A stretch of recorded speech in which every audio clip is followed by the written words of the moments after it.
So this week we're going to be looking at the ethical guidelines for psychological research. And again, I want to remind you of a concept that I've already talked about, that we will not get to perfection. There will be both cognitive and motivational biases in how research is done, which is one of the reasons why we as consumers of research need to be careful. But also there's going to be ethically questionable studies. I remember when I was a grad student, we often joked that no one would be able to redo certain studies that were done in the 50s and 60s because they were now considered unethical. However, shortly thereafter, actually, someone did redo one of those studies with approval of an ethical review board. So again, the goal here is not necessarily perfection, but it is striving towards perfection. It's asking the questions, is this research ethical and is it following the ethical guidelines? Whether or not a review board has agreed that it's ethical. In other words, we have our own obligation. We often have a tendency as humans to basically skirt our responsibility onto others. In other words, if the Supreme Court says so, then it must be the case. A lot of senators and politicians will actually pass laws that they know will not actually be found constitutional because it's what's actually good for their careers right now. We all want to be stewards of good ethics, regardless of our position. If we're consumers, we want to be asking, is this research ethical? Do we agree with how it was conducted? If we're researchers, we want to ask, is what I'm presenting to the ethical board an ethical study? Am I comfortable with it? And also then, of course, if we're review board. So again, across the board. I have also been aware of a few times where research has actually been rejected from a journal. In other words, it hasn't been published, even though it was conducted with an ethical review board, because the journal found it to not be ethical in the way that it conducted its study. So, though we're talking about ethics specifically in psychological research, a lot of these ethical standards are also being held accountable across the board. It may be different organizations, different review boards, but the ideas of ethics in any type of scientific research is a sound concept today. But I do want to refer you, and again, remind you that this is not a perfect system. There will be errors, which require us as consumers to also be aware of the ethics of psychological research or scientific research in general. So there definitely is some historical examples. Two examples listed here is the Tuskegee syphilis study, where basically medical researchers were aware that people were getting syphilis and decided to find out what happened with various treatments and also what happened with if you didn't get treatment. In other words, people were going in to medical professionals to get help with a disease, and they may or may not, based on a scientific study, gotten treatment. That, of course, was found in hindsight to be highly unethical. Now, there also was issues with who was being chosen to not get treatment, and it was definitely being driven by primarily at the time actual social and ethical concerns, not ethical, economic concerns. But that also distinctly affected certain populations on a racial basis as well. We also can look at the Milgram obedience studies, which I've already mentioned before, and studies in which people were basically confronted with the fact that if they were put into a strong situation with an authority figure, most of them were willing to do enormous amounts of harm.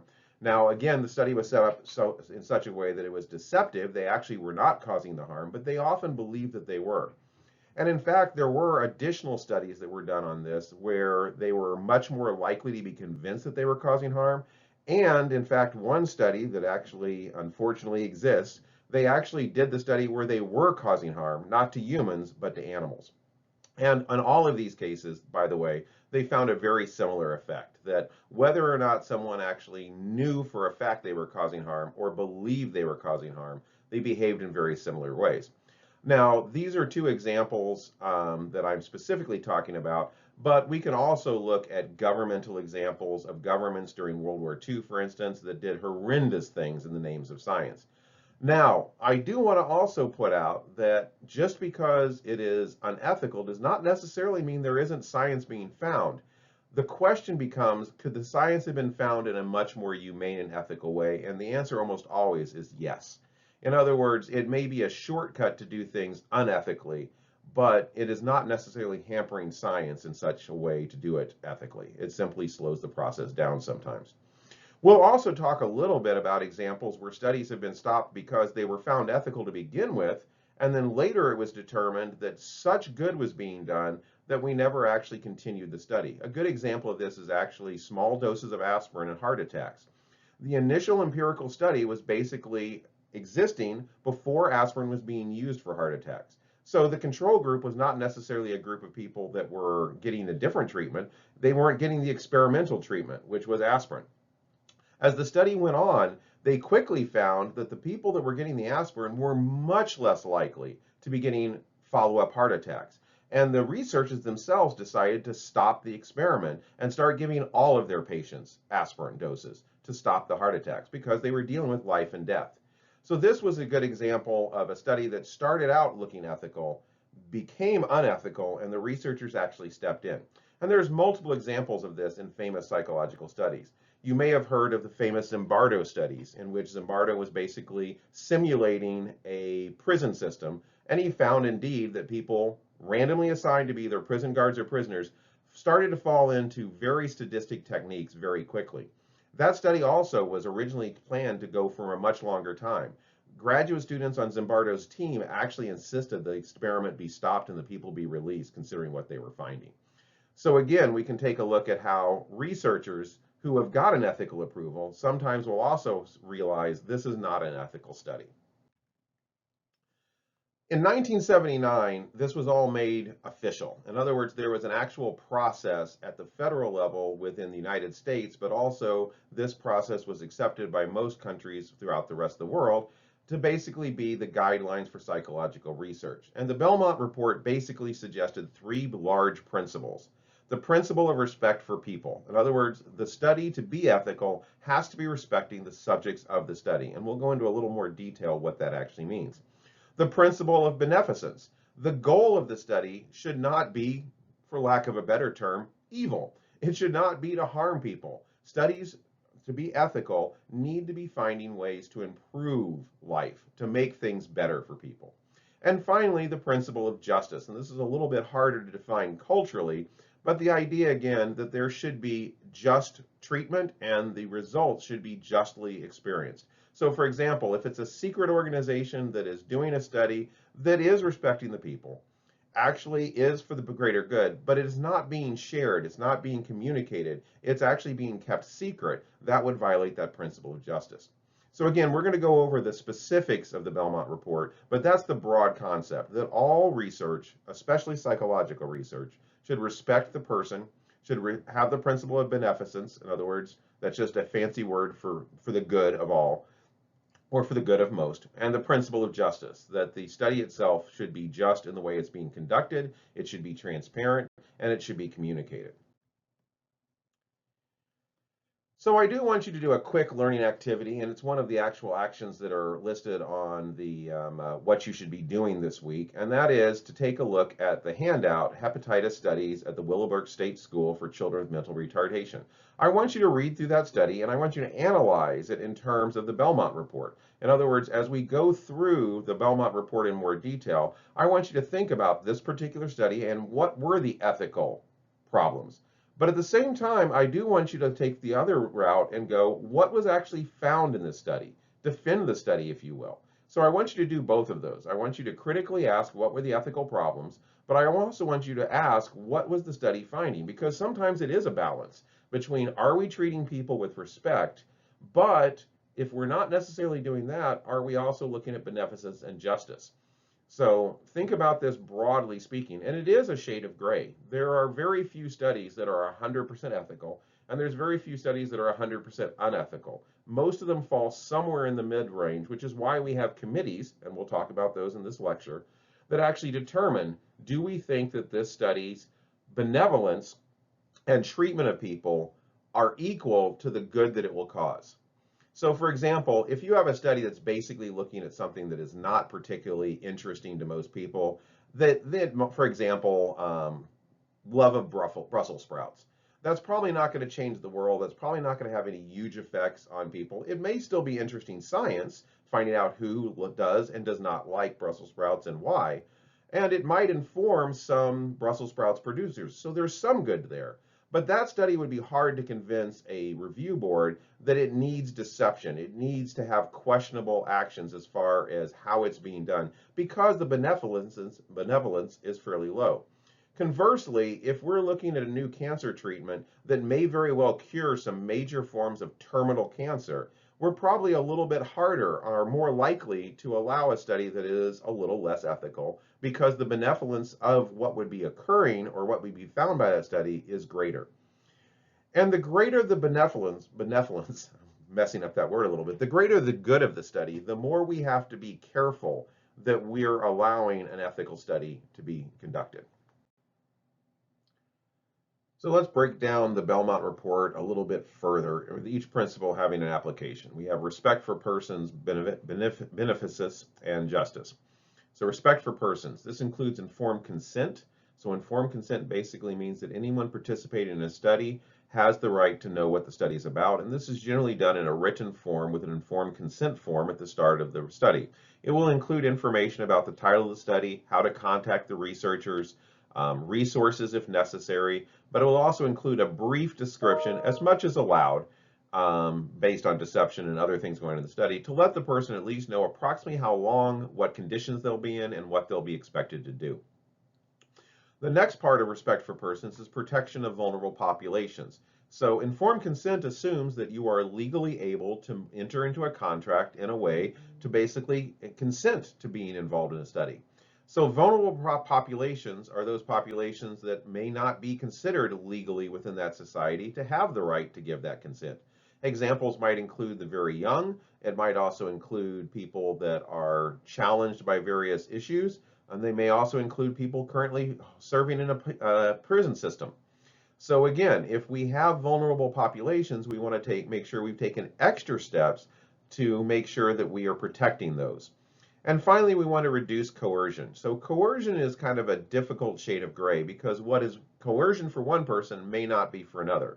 There's some pretty bulk forms of coercion that we would definitely recognize. So for example, if we had a study that was being done in a prison population in such a way that it was a fairly dangerous study that most people would probably not agree to, but the coercion, in other words, the reward you would get for participating in the study, was a major reduction in the length of your sentence. In other words, how long you spent in jail. The amount of money that we're offering, for example, might be a coercion. So again, $500 might not be very coercive at all for a CEO of a major big company that's making millions of dollars a year. But it might be very coercive for someone that's living below the poverty line.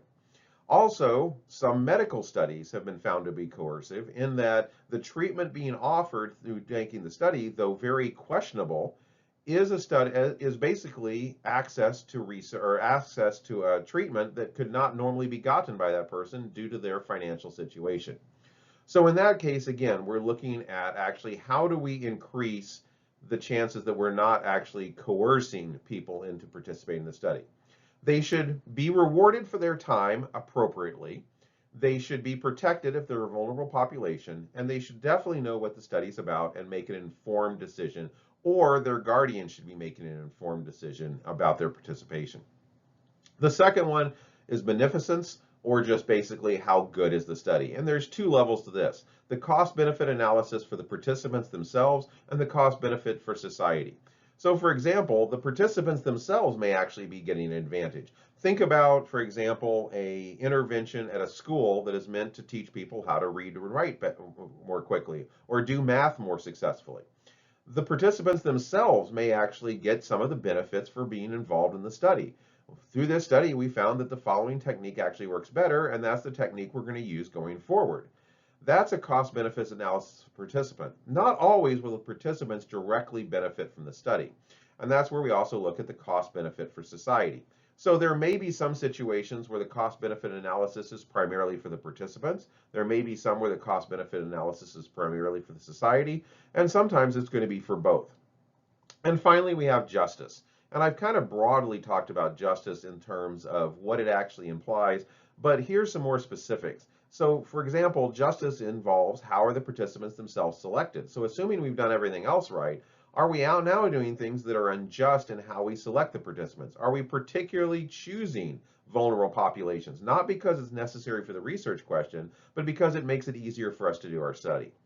Do they represent the people who will benefit from this study? So when all possible, we want to make sure that if it is not directly affecting the participants, it's at least benefiting those that the participants would care about. So again, these are ways to think about justice. We're going to move on now as we continue to talk about different parts of psychology and different effects of beyond the Belmont report, how we think of ethics in psychology. So the class 4 assignment is basically going to ask you to read through an example of an ethical dilemma and then apply those examples that we just talked about in the Belmont report to basically determine which areas are being ethically questioned in that study. There's two questions, and each one asks you which component of the Belmont report is actually being challenged. I want you to basically report that, but also give me a sentence or two within that discussion of why it's being affected. So again, take a read through as the assignment suggests, read through the assignment, use the previous slide as an example slide, and then give me your answers and your justification for those answers. So APA, beyond the Belmont report, has also created its own ethical principles. Ethical principles of psychologists and code of conduct. It's basically saying those are great, but let's go ahead and ramp it up even more. And this gets amended occasionally at APA's national gathering. The example I have up here was amended in 2010. And it's not a bad idea to go ahead and read through this and get an idea of what the APA ethical principles are. As an APA psychologist, as a professor, I follow both the Belmont report and the APA ethical principles. And really, to sum down the APA ethical, it means do no harm. We're always trying to set up our experiments in such a way that we are basically leaving our participants in the same state they were prior to our study. So if I'm doing something to cause anxiety, I am also then doing something to reduce anxiety before they leave my study. A good example actually of this was briefly, I was involved in basically an alcohol and marijuana lab. People would come in, they would know what they were getting into, and they would be given either an actual active ingredient, alcohol or marijuana, and then they would be getting a placebo that did not have the active ingredients. They would then participate by getting drunk or getting high, and then they do various tasks. We would carefully monitor their body weight, their basically their respiration rate, but we would also be looking at how much they had intaken. And for example, with alcohol, the standard rule was for most people, if they did 3 drinks, they needed to stay in the lab after those 3 drinks for 3 hours for it to leave their system. In other words, again, we would actually have them watch movies, etc., to return them into the state that they were before they left or before they came there. So there's 10 APA ethical standards. A couple of them actually refer specifically to professional standards, but the 8 actually apply to research. It includes A, that all APA research should actually be reviewed by an IRB board, institutional review board. Institutional review boards can be set up in think tanks, they can be set up in private organizations, and definitely they are a part of any university. Beyond that, we also have informed consent. So everyone that's participating in our study should be informed approximately what the study is about, how long it's going to take, and what they're expected to do in brief terms, and should include information of resources that they might need afterwards. And finally, depending on the study, it's either provided to them or they actually need to sign that they understand and they consent. There's deception. So some studies don't involve deception, but many of them do. And in fact, almost any study that involves random assignment may indeed include deception. In other words, we don't want the people in the study to know what we're randomly assigning them to. They're only experiencing their part of the study, not the entirety of the study. This is called a single blind study, where participants don't know what condition they are, but the researchers do. There's also the double-blind study, where even the researchers don't know what condition people are in. And this is, again, to get around some of the problems that we have with even researchers having cognitive or motivational bias. If there is deception in the study, we also then need debriefing. So a lot of studies will have a debriefing form no matter what, that basically just tells them exactly what the study was about, what the various conditions were, and again, may have resources if they actually would need them. If the study has deception, however, APA states there has to be a debriefing form. The debriefing form has to inform the participant what the deception was and why it was important to the study.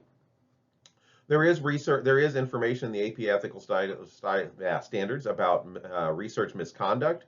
So various things that people can do that would actually be considered not appropriate. There's an entire list, and again, if you're interested, I would suggest that you read the APA ethical standards.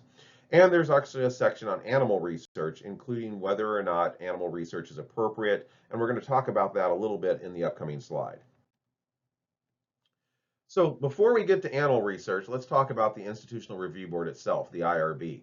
Composition, generally speaking, IRBs have at least 3 people on them, if not more.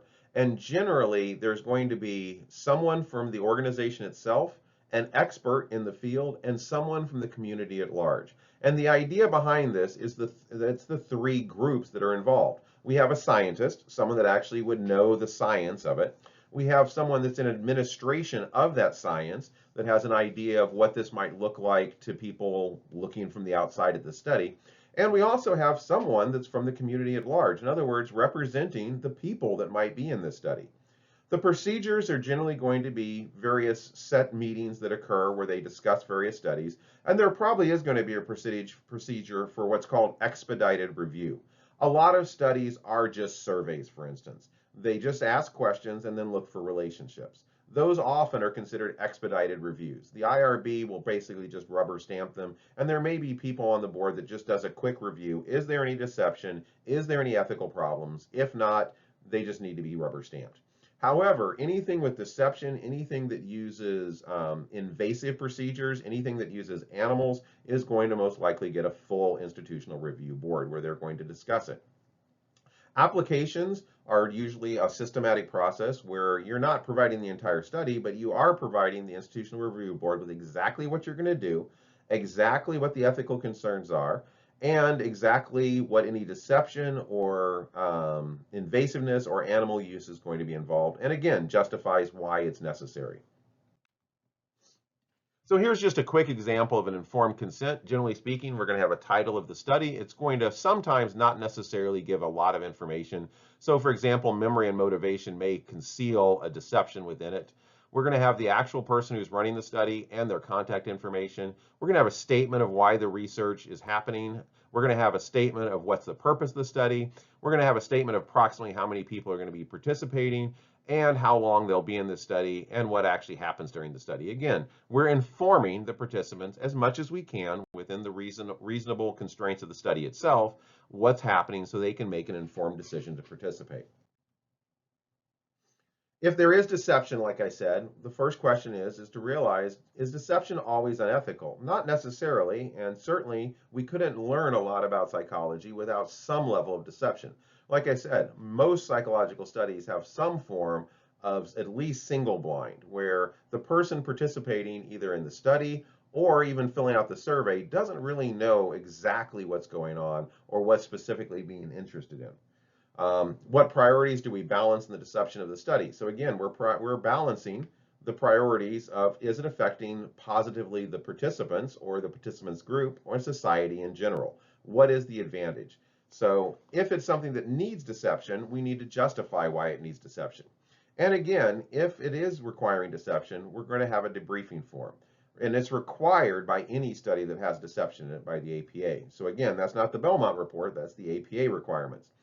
Often required for studies in any university setting. So a lot of universities and IRB boards associated with universities just require a debriefing form no matter what the study is.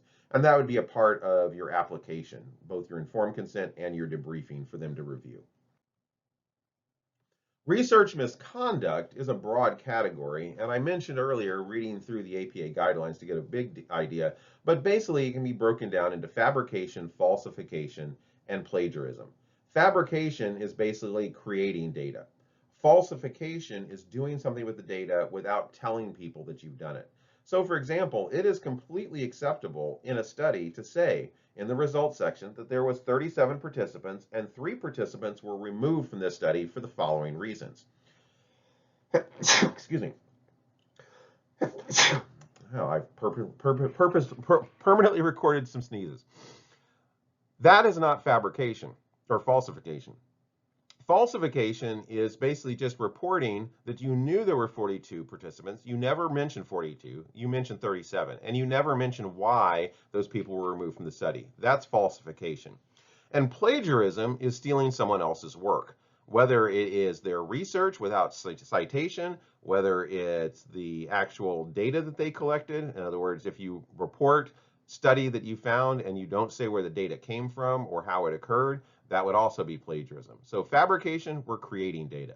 Falsification, we're modifying data, which is acceptable if we tell people we're doing it and why and how we did it. Falsification is a problem when we do it and we don't tell people. In other words, we've removed some participants to make our study look more attractive, and we haven't gone over the why, because the why probably wouldn't stand up to scrutiny. And finally, plagiarism, where you've stolen someone else's work. These are all examples of research misconduct. So let me end up on animal research. There are strict federal guidelines for animal research, but obviously it is still occurring. There are various committees that look into animal research, and there's guidelines for the care and use of laboratory animals, including, if possible, replacement, refinement, and reduction. So refinement and reduction is examples of where we're actually trying to reduce the amount of harm being caused to any non-human creature. Replacement is there any way that we could be doing this without actually using animals? There is still animal research being conducted, especially in traumatic brain injury, and sometimes these do involve the animals being euthanized, which is a fancy word for they're killed in the study. Generally speaking, in order for such studies to occur, there has to be a lot of benefit to society. It has to be strongly supported. The days of basically callously treating animals in research is hopefully, for the most part, behind us. But that doesn't mean if you are truly an animal supporter, if you are a political activist that is for animal rights, this is probably still a major ethical problem for you. It is currently not a major ethical problem for our science, but that may also change as well as society determines what's acceptable. And again, we can think about in the 1920s and 30s, there probably wasn't anyone that was worried that animals were being used for experimentation in all sorts of horrible ways. In the 50s and 60s, some of these studies came to light, and there was backlash from the public. That is where most of our animal research adjustments occurred in the 60s and 70s as far as how we conduct research. And these have continued. Research that was happening in the 70s and 80s often involved fairly horrible situations, especially for lab rats. However, those studies often have been shut down as well, and we are now really putting a much more fine-tooth comb on the question, is this actually benefiting society, and will the benefits be large enough to outweigh the potential damage? And if we are causing harm to animals, are we doing all we can to replace those if they can be, to refine how they're being treated, and also can we reduce the amount of impact on them? So finally, when we talk about ethical decision making, there's both our personal levels of ethics.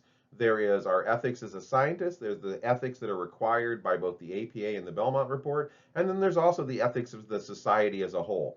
And all of these come up to different questions. Should we use animals? Should we deceive people? Should we study children? Should we be studying these questions at all? And should we compensate the participants? And if so, how much? And we're always balancing the respect for people, the justice, and the beneficence.